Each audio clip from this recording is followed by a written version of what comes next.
Welcome to Let Them See You, the podcast that honors educators, the everyday heroes shaping futures with courage and heart. I'm your host, Sarah Hightower. This is your space to recharge, find joy, and embrace your power.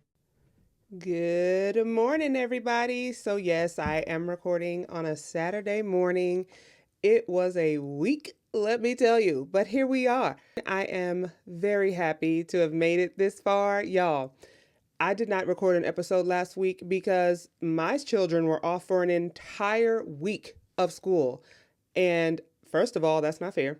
Second of all, I thought if they get a fall break, why don't I get a fall break? So I gave myself one, and it was lovely. I did not record an episode because I decided to take a moment, take something off of my plate, and control what I can control. And that's what we'll talk about here today. Okay. So, y'all, every educator has a few school horror stories that they could tell. I mean, we have stories for days, but not like ghost stories. I'm talking about like real life moments when everything went wrong and you couldn't do anything about it. And since it's spooky season, I figured I'd share a few of my own moments that were just absolutely terrifying. And at the time, I thought like my life is over or I'm never going to get through this. It was really scary.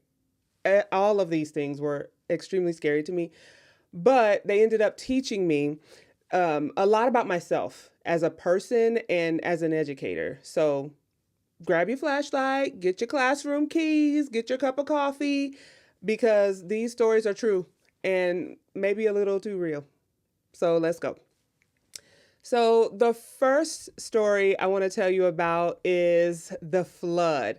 When I was in middle school, I actually was living in Austin. Shout out to Austin, Texas. I still have love for you in my heart.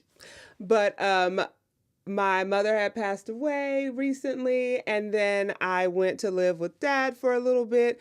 And so I was going to school in Austin, and everything was okay. I had made a couple friends and everything, but Austin being Austin, it was interesting the way the weather like flipped. So when I was there, I didn't forget the day that this flood came. The rain was pouring down so hard that it looked like the sky was kind of melting. I don't know if you've ever seen that where it was light outside and then it wasn't. It was just like this darkness fell over everything and it felt like the sky melted. It was weird. And so the rain came fast. I remember not knowing if my dad was going to pick me up, how I was going to get home. I do remember us not being in the classroom. We had moved to the hallways. All the kids were lined in front of the lockers, sitting down. I remember kind of hugging my knees. I was freaking out. Like I was not in a good place emotionally at the time. And so it was pretty scary. So I'm sitting there, probably rocking a little bit. And finally, you start getting teachers that come and pick different students out because someone was there to pick them up. And my anxiety must have been on 100 because I was thinking to myself, who's going to come get me? Who's going to remember that I'm here and I need to be picked up? And there were no windows that we could see out of. All we could hear was the pouring rain and the thunder, but we couldn't see it. So we really didn't know how bad it was until we got outside. So my friend's mom came to pick us up in her van. And so before we knew it, we're driving from the school. And there's water that starts to pour into the van. Imagine 7th or 8th grade girls sitting in the van and we're like, there's water coming in. It's coming up our legs. That's how much water was pouring into this vehicle. So finally, her mom stops the car. We unbuckle. We get out the van.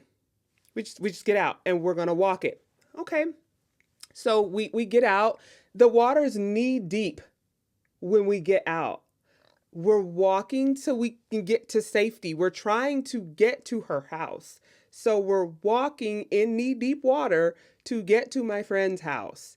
The air was like heavy and like a muddy metal smell. It was very odd. I felt like it was in a movie because I remember looking at her and it was the strangest thing. We kind of giggled because, first of all, we were goofy. That's why we were friends.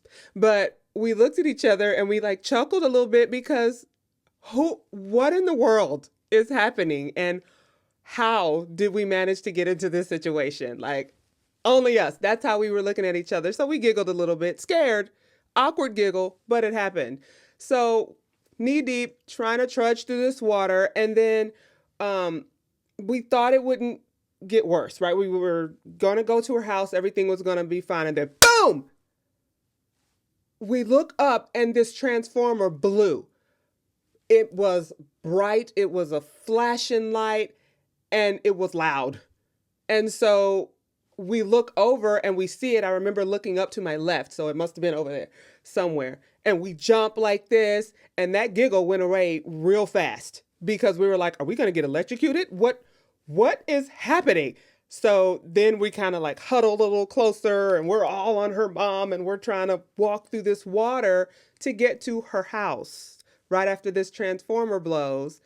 And that light like flashed through the sky, but then of course it's dark too, and it's raining, and we're in knee deep water, and we're wet, and everybody else that we know in her neighborhood is also trying to figure out what's going on. There are other people trudging through this water, so we are not alone. We look left, we look right. There are other people going through the same thing that we're going through. So finally, we make it to her house. It wasn't flooded in her house, thank goodness. We were able to walk up the driveway and get into her home, and we were safe. Finally, I don't even know if it was the same day, but I think I did talk to my dad on the phone. And then I remember I might have spent the night at her house and he came and got me the next day. It was insane. It was absolutely insane. But it was the first time that I realized how quickly things could change. Mind you, I had just moved from what I knew growing up in Houston and come to a new city to live with my dad. And so I did know that things could change quickly. I knew that. But that was death. I had a small understanding of death can make things change quickly. I understood that, didn't love it. It was tough.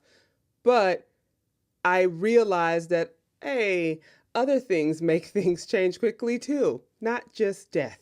So it was a very, very emotional time, but I was really happy to be with my friend, somebody that I trusted, somebody that I enjoyed being around. I enjoyed being around her mom. I felt safe in her house. So I was just so happy that I was in that space. Um, even even back then, there were people that I realized would just show up for each other.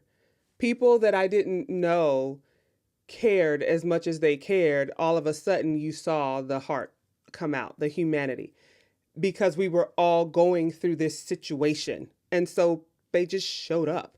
My friend's mom, she wasn't panicking. She just got us to safety because she knew that's what she had it. She knew that's what she had to do. And so she kind of taught me you have to have a certain calm in the chaos because there will be chaos. But even so, there has to be some type of resolute within you to get you through that situation. Because if there's chaos around you and you're also chaotic, you're going to end up staying in the mess. You have to find some sense of calm to get through it. So that was quite the experience. So I'll never forget that middle school flood. Okay. So the next story I want to tell you about. This one, interesting. So, fast forward to my student teaching days. I had decided I'm going to be a teacher and I'm going to change the world and I'm going to be good at it. Okay. So, I'm student teaching and we had like these whiteboards and the dry erase markers, but we were using socks to erase the dry erase boards. We just, they were clean, but it was just socks that we had in a bin, and the kids knew that they, grab a sock, erase the board. Okay. So, as I was trying to be a good student teacher and model my lesson and everything, so I grab a sock, getting ready to erase just like I wanted the students to do. And mind you, this is I think it was like a fifth grade class, right? We talked about fifth grade. All right. So I'm trying to get it and erase the board. Then out of one of the socks jumps a giant cockroach. Y'all, if you know me, then you know I don't do cockroaches. I don't do that. I don't like them. They don't like me. And so I jumped and the sock went flying and the whole class screamed and there was chaos. So when I tell you there was chaos, what I recall of that moment was a child clapping, going, and the kids are jumping up and down. They're screaming, they're laughing, they are pointing, and all I'm doing is this. And I remember my mentor teacher looking like, girl, if you don't pick that sock up and continue this lesson. But it was debilitating. I don't do cockroaches. So that threw me. It sent the lesson to the left, way to the left. But the kids were like, ah. So I was trying to be professional and hold it together, but it took me a minute. This scene had to have lasted at least 30 seconds. It had to have lasted at least 30 seconds. The kids, they weren't out of control, but they were laughing. It was a scene. It was a scene. It was gross. It was hilarious. It was also very humbling. Very, very humbling. Because at the time, I was like, I'm doing well. I got an A in every class. I know how to teach. I'm going to be the best teacher there is. Nobody can tell me anything about teaching because I got this. And then a roach changed everything. So I still did well. The mentor teacher still gave me high marks, but man, that day I was like, I learned something. It taught me something else. Sometimes the scariest moments in teaching are the ones that remind us not to take ourselves too seriously. You can't. There's always room to laugh, even when things get messy.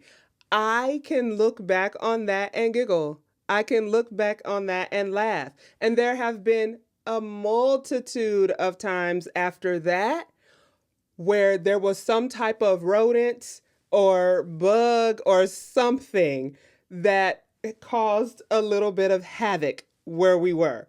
It happens. These are schools, and some of these schools that I've worked in are old. And even if they weren't old, they could be brand new. They were built in somebody's field. Some animal used to live there, right? And so they find ways to get in and be like, hey, this was my home. You took my home. So it was quite the eye opener just to remember, like, girl, yes, you're an educator, but you're still just a person. You ain't nobody. This bug will come out and jump for you and anybody else. It doesn't matter. I've seen on national television bugs land on people's faces. They don't care. And it's funny. And it just reminds us to be humble. You just you. You're just a person. You ain't nobody. So just remember that. Remember that things get messy, things get crazy. Find a moment to laugh, because what else can you do? What else can you do? Life can just be lifing sometimes. And we deal with it. That's what we do. Okay, so this next one, man, it was like it was such another shift in my life. Around this time, I was having I had just had my second child, and he was only about a year old. So I had two kids, very close in age, 1 and 2 years old. I was starting in a new district, and I was thinking about leadership opportunities and all of that. And I thought, okay, fresh start. I'm a new mom. I'm getting into this. I'd been married for about 5 years, but even then, it's like you're still learning each other. And this new district, this new place, I'm gonna do this. New start, new energy. I'm ready. I'm sitting in class, y'all. Mind you, I'm going to give you a hint. Mind you, it's 2017, August. All right, sitting there, beginning of the school year, doing my thing, right? Talking to the kids, and I look to my right, and one of the campus leaders is in my door doing this. And I'm like, hey. And she's like, no, come here. And I was like, oh, okay. Hang on, kids. Turn and talk to your partner about something or another, right? So I get up and I go to the door, and I'm opening the door like, hey, what's going on? What's the big deal? And she goes, we're ending school. There's a hurricane coming. And I said, I'm sorry. And she said, we're ending school. Wrap it up. There's a hurricane coming. I said, there's a hurricane coming? And she said, yes, we're going to end school. End the lesson, get everybody packed up. We're about to do dismissal. And I was like, okay. It was so abrupt. Y'all, Harvey, I had no clue a hurricane was coming. Now, that's on me. I will say, back in 2017, I wasn't really watching the news like that, and I really wasn't, online. I didn't do podcast. I didn't do any of that. I kind of just like woke up, made sure everybody was good in the family, went to work, came home, like do it all again. It wasn't a lot of other outlets for news. My news outlet was like my mother-in-law. Like that was where I got my news. Like I really didn't watch or listen to the news at that time. So I didn't know a hurricane was coming. And so I'm hearing from, different people that like, oh, everybody's getting out of school and going home because y'all have got to get to the store. You got to go get your supplies. You got to get ready. There's a hurricane coming. And I'm like, get your supplies. It's really going to be that bad? I haven't heard anything. What are you talking about? And they're like, no, the toilet paper is going to be gone. You got to get you some non-perishables. And I'm like, what is going on? So school closed suddenly. We had to get everybody home. We had to get home, and it just felt like life was suspended. Whatever you had planned, forget about it. It's suspended. Let it go. Families weren't able to get into their homes. Routines were gone. There was just uncertainty, right? All over the place. All over the place. I remember feeling like locked in my home for at least a week, an entire week, and just hearing about what other people were going through. Thankfully, I don't recall being without power for very long. I do remember that. I do remember lots of rain, and it was like nonstop. It just kept raining. And I thought, man, it's just sitting on top of us because it was just rain. It wouldn't stop. But I kept looking out the window and fearing that my home was going to flood. So there was that level of anxiety, right? But I knew that it was happening to other people. Though it didn't end up happening to us, it was happening to other people. People's homes were gutted. I remember people helping people after the fact, having to go and like cut out half their sheetrock because of how high the water got. I remember them like releasing water from reservoirs to relieve some of the just all kinds of stuff happened, and it completely flipped people's lives. And we weren't ready for it. We weren't ready. And so that situation reminded me that even when storms hit, literally or figuratively, educators are often the ones that help rebuild the community. We're often part of the groups that come together and help everybody through it. The school, it's not just where we learn. Schools are a place to feel safe. They should be a place where people feel safe.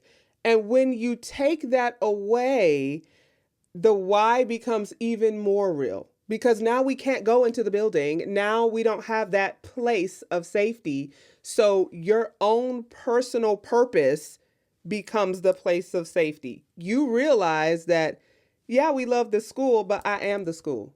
That's me. I can help. I can support. That's part of what makes educators so powerful and so meaningful to community, because we live in a purpose that helps and supports. It's who we are. So Harvey was another one of those woo kind of horror stories. Didn't know it was coming. It just popped up.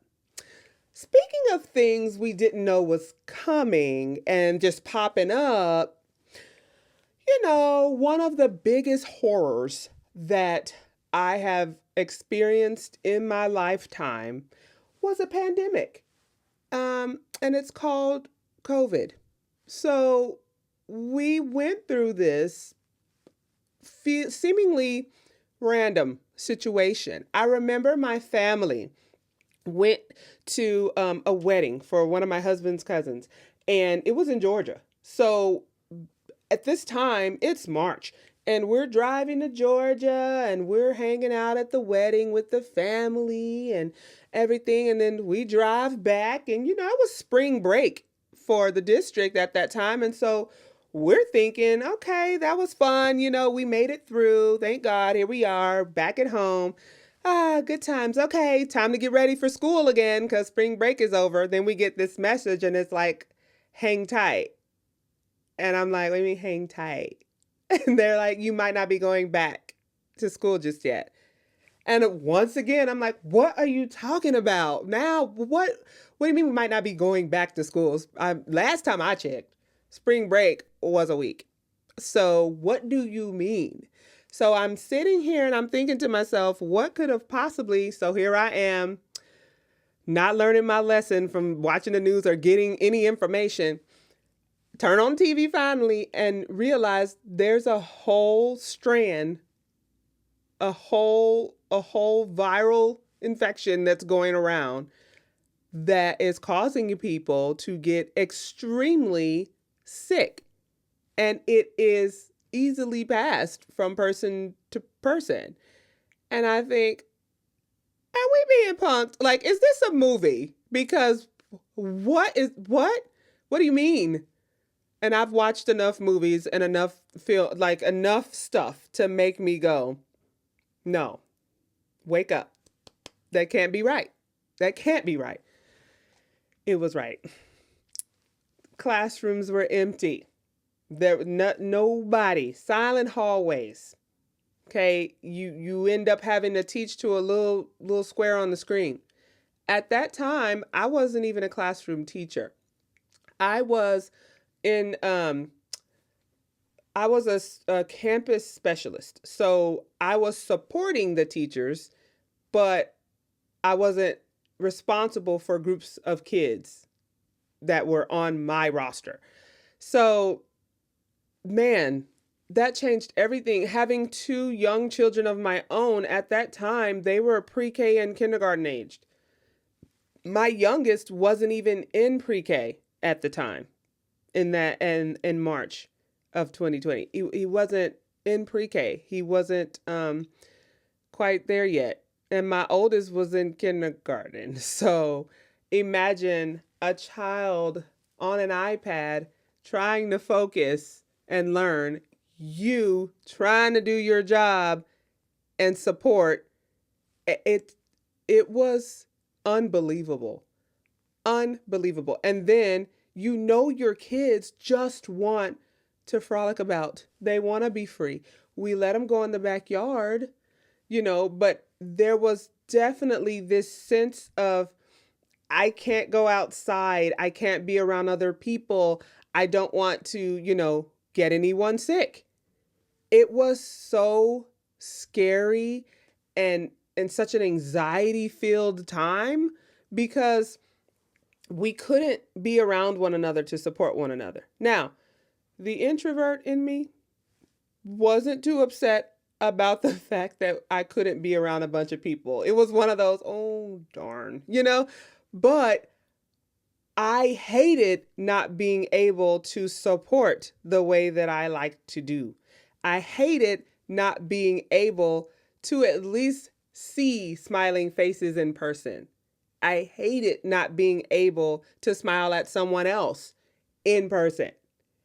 I can't believe that we went through something like that. It is beyond me to think about, even to this day. We are still feeling the lasting effects of COVID, and it ain't gone. It's still here. We're still dealing with it. And so it wasn't just about having to change and shift instruction and the way that we actually taught. It was about shifting the way we are as human beings. We had to do some things differently. We had to kind of shift our focus in a way. It helped a lot of people open their eyes and realize, man, I don't support enough, or I don't interact enough, or what have I done for someone else lately, or what have been my contributions to society? What have I done? Or am I part of the problem? There was a lot of time for introspection, a lot of time for reflection. And so there were some good things that came out of it if you chose to reflect and take from it something positive. So we just learned to check in on each other a little bit differently. You maybe used to not call people and check on them. You maybe used to not write letters and you decided that maybe I should. You maybe used to hold things a little closer to the chest for a little longer. But after COVID, you kind of realized if you have something to say and you have something that you want people to know, you better tell them. You better let them know as soon as you can, because we don't know what tomorrow holds. Things can change so quickly. So we even learned to lead differently, just to show a little grace to kids and families and ourselves. We just had to learn to do those things. I know I learned that, man, you are a little tough on yourself, Sarah. You literally, one of my goals was to work out every single day, 30 minutes. And if it didn't happen, I would stay up late. I don't care if I didn't finish that workout until 11:59 p.m. I was going to work out every single day, 30 minutes. Is there anything wrong with wanting to be healthy? No. But was I giving myself any grace by having the goal be every single day? No. Give yourself some grace. Give other people some grace. COVID also taught me that we as people are all dealing with all kinds of stuff. All kinds of stuff. And we don't know what it is. So when I talk to people, the first thing I see is a person that is probably going through at least 3 major things in their life that I know nothing about. And so the way that they are reacting to me is probably having something to do more with those things they're going through and less with me personally. I had to learn very quickly that it's not about me. It probably has very little to do with me exactly. It's more so I'm the person that they are speaking to, and are letting know that they're dealing with things and it's coming out like this. COVID taught me that I should just first see people as people that go through things, that have needs, that have desires, that want to be heard, and listen. Just listen and seek to solve the issue. Seek to come to some sort of collaborative resolution. Where can we meet in the middle? Because there will always be times where you don't get everything you want, they don't get everything they want, but we can meet in the middle. So COVID did teach us to try to work together a little bit better. So, y'all, when I think back to all those moments, when I think back to the Austin flood when I was in middle school, the roach in the sock, the Harvey hurricane, my goodness, Hurricane Harvey threw me for a loop, and then the pandemic, COVID. When I think back to that, they all had one thing in common, that we really couldn't control any of it. Couldn't control it. But what we could control is how we responded. So we can control our presence, we can control our calm, we can control our compassion. All of that is completely controllable. That's what we do as educators. Even when the world it just feels so unpredictable, we just keep showing up. Show up. And sometimes when you show up, you're soaked, you're scared. Sometimes you're laughing through all the chaos, but you're always leading with love. That's what we do. And that leads me to this week's tip of the week.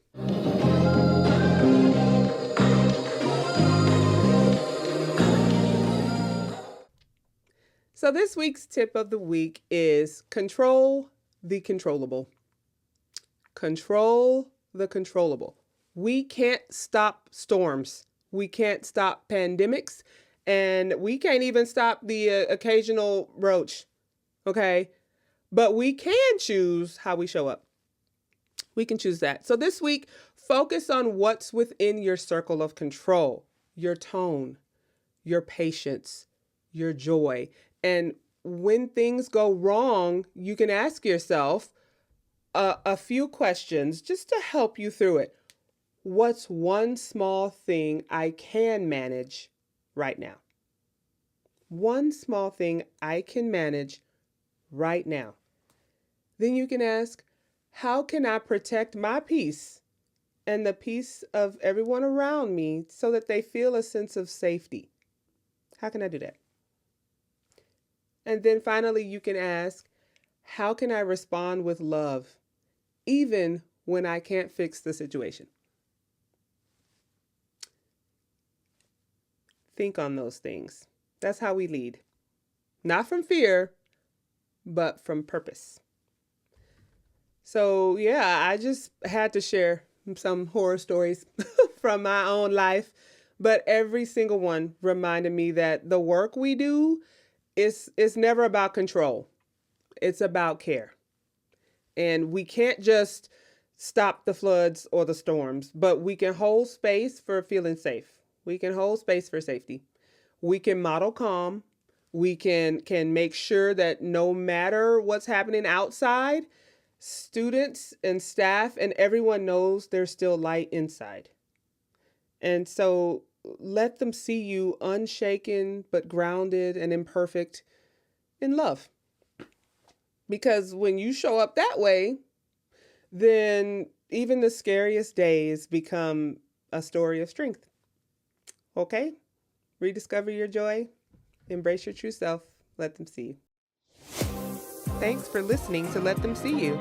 Until next time, climb with courage, stand in the light, let them see you.